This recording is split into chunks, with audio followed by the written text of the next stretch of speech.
தீய சக்தி அகற்றிய மந்திரமன். அந்த கிராமத்து வீட்டில் திடீரென ஒரு அலறல் சத்தம் கேட்டது. வீட்டிற்குள்ளே ஒரு பெண்மணி காரணமே இல்லாமல் கத்தி ஆர்ப்பாட்டம் செய்து கொண்டிருந்தார். அவரது கைகளும் கால்களும் வேகமாக அசைந்தன. அவரது கண்கள் சிவந்திருந்தன.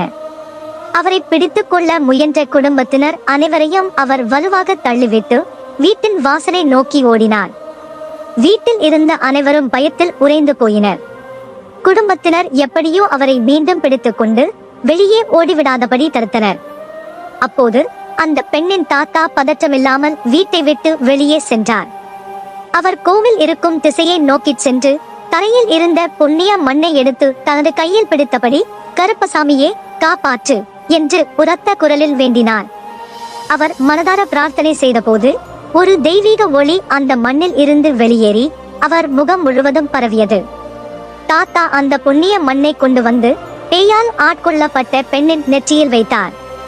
அந்த மண் அவரது நெற்றியில் பட்டதும் அந்த பெண்ணின் உடலில் ஒரு அதிர்வு ஏற்பட்டது.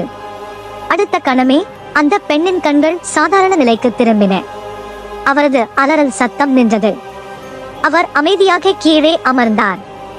அனைவரும் ஆச்சரியத்துடனும் மகிழ்ச்சியுடனும் அவரை பார்த்தனர். கருப்பசாமியின் சக்தி அந்த வீட்டை மீண்டும் காப்பாற்றியிருந்தது.